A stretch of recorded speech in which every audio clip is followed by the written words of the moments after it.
Hej och välkommen till Filmfolkets podcast. Vi som pratar idag är Göran, Johannes, Daniel och Tommy. Dagens film är The Keeper's Diary, A Biohazard Story.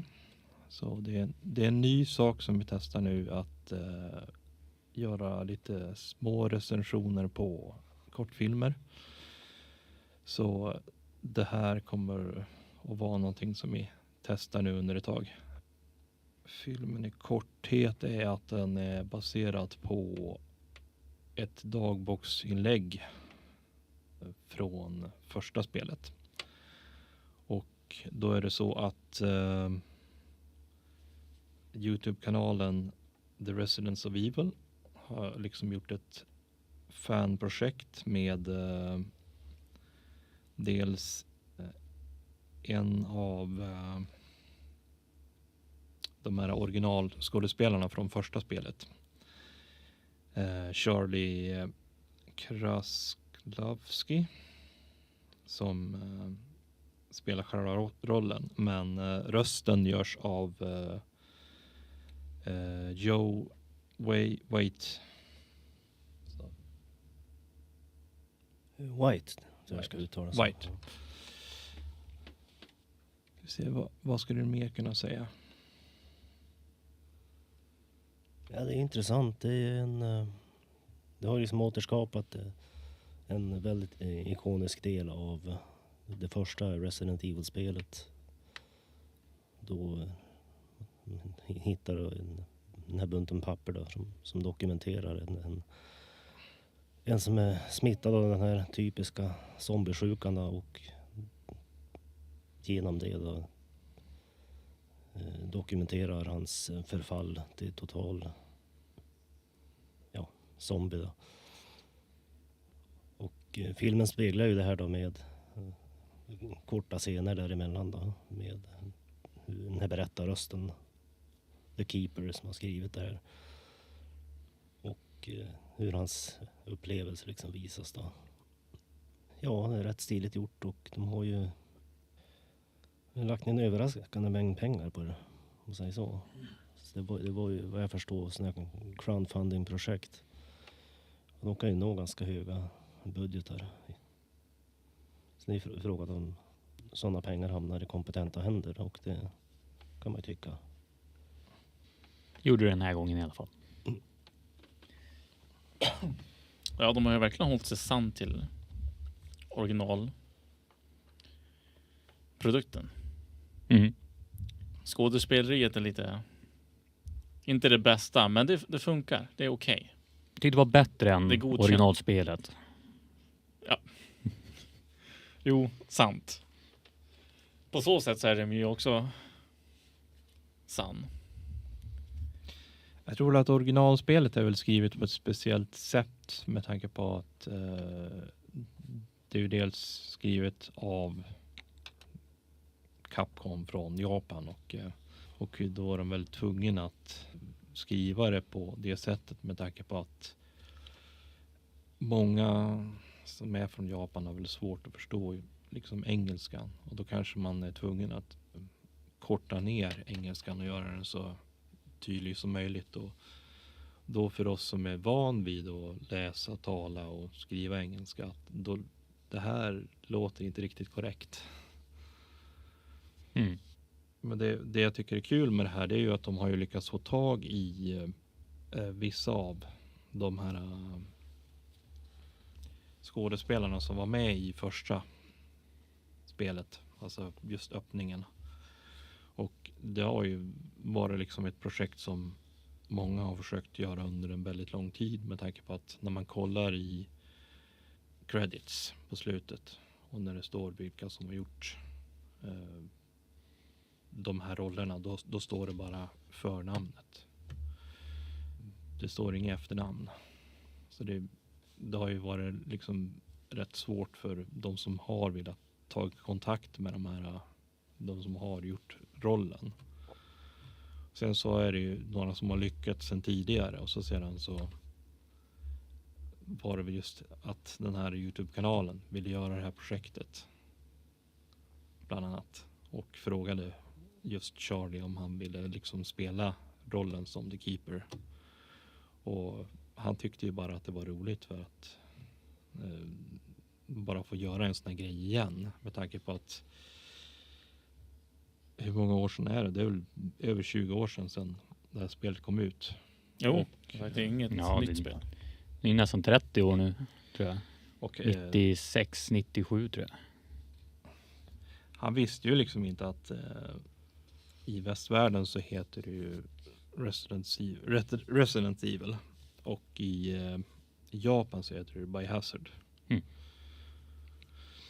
Så det var ju många av dem som var med i just det här projektet som inte visste att det heter Resident Evil i västvärlden. Alltså scenerna är väldigt snyggt uppbyggt. Så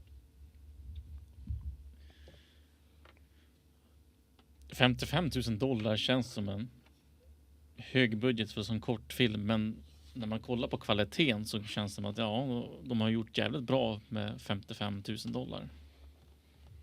Tycker jag. De har valt bra musik till också. Mycket från mycket från originalet då. Men också lite nygjort. Och så i end credit så har de ju klassiska, minns inte vad den heter. Är det Moonlight Sonata? Ja, och det är också en referens till det här i spelet också. Ja. Den har ju en viktig del av det. Det är många sådana små detaljer liksom också med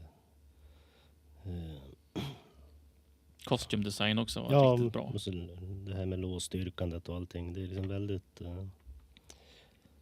många sådana små saker som man känner igen. Så det Och typ när de öppnade dörrarna när de filmade, det kändes som det var spelet. Det är för fansen om man säger så, verkligen.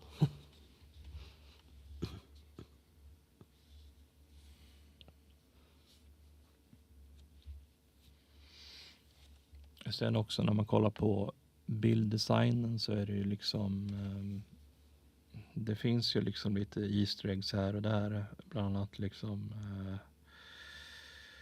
skrivmaskinen.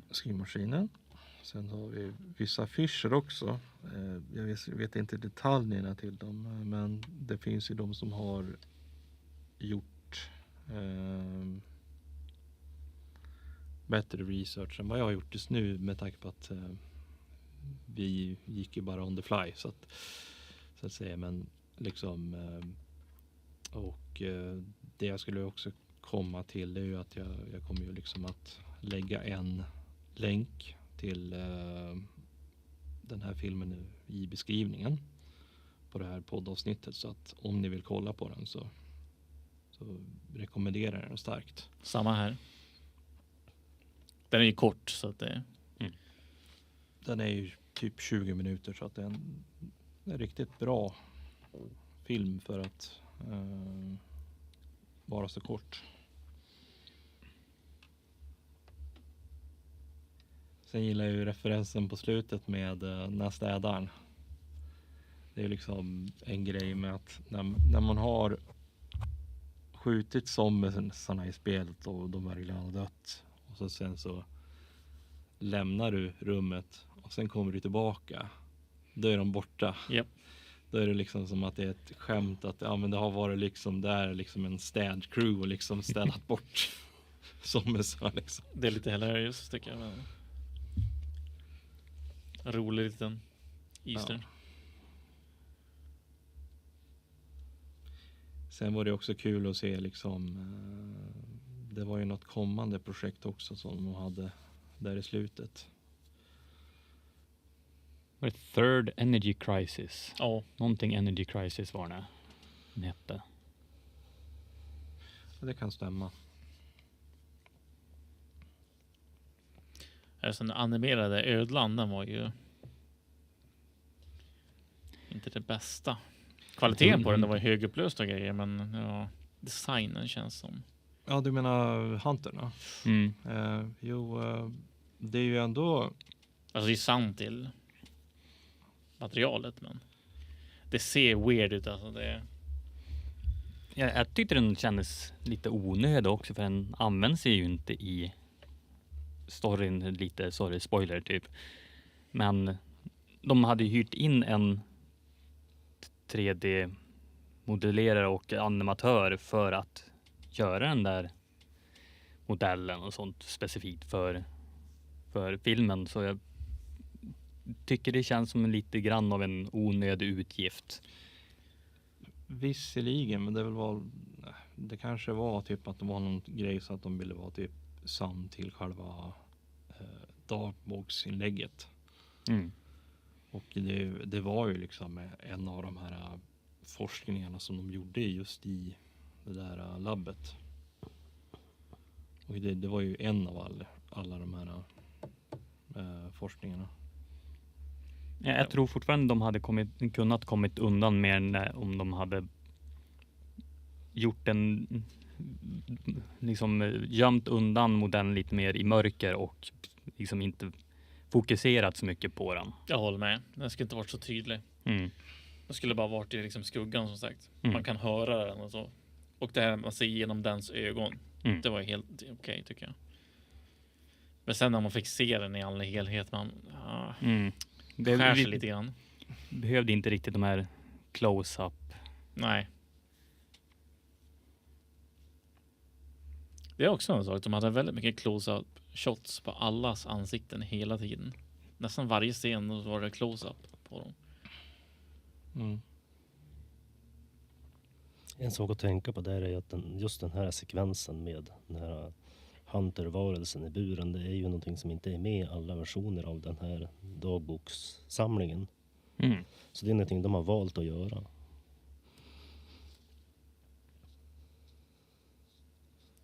Sen att det är just den varelsen, för jag tror att det han egentligen beskriver där, det är den varelse som de kallar för en tyrant.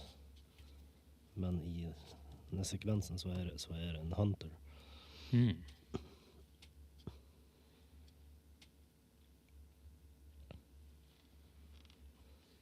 Biohazardo.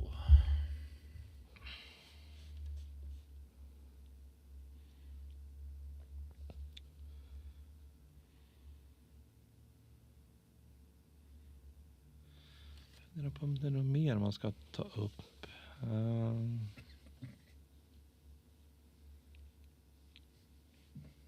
Jag har tagit upp det mesta redan, tror jag.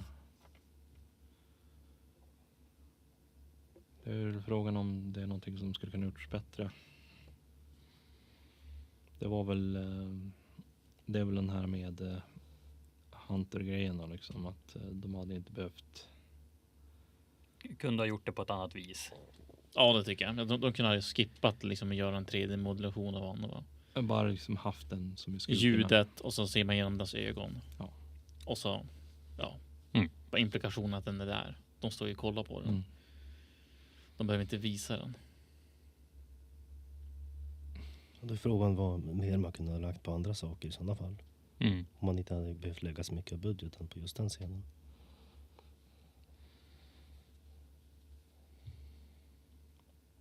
De kunde ha förlängt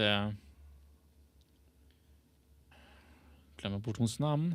Men när hon går in och kommer in till typewritern där, så innan när hon går in i själva byggnaden, så man får se när hon går igenom mer utav huset.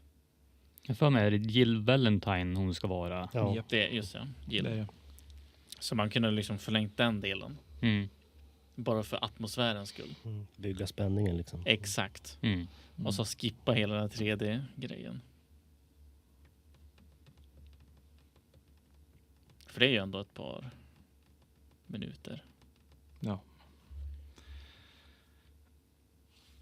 Och så hade de ju slippt anlita en 3D-artist. Jag såg ju faktiskt det också i credits att han också jobbar på Keepers zombie-kropp liksom. Men är det den som ligger i sängen i så fall som var 3D? För jag märkte ingenting medan han höll på att förvandlas att han hade någon sorts 3D-animation på sig då. Det kan ha varit en blandning. Mm. För i så fall, liksom det tyckte jag såg rätt bra Ja, det var i ju så bra. fall. Det enda som var dåligt, det var ju just den 3D-reptilen. 3D-grodan eller vad man kallar den från spelet. Nej, annars tycker jag är riktigt bra gjort. Jag rekommenderar att se den. Ja, det gör jag också. Det är frågan. Jag tänkte på slutet bara här med just den här Keeper-karaktären.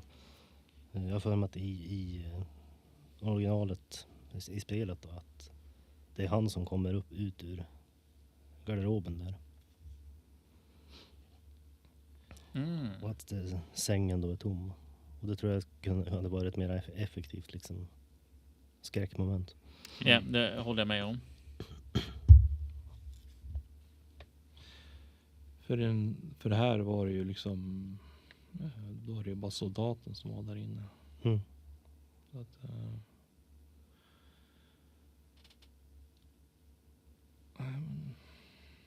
jag kan inte komma på något mycket mer. Är det någonting som jag har missat? Nej, inget som jag kan komma på.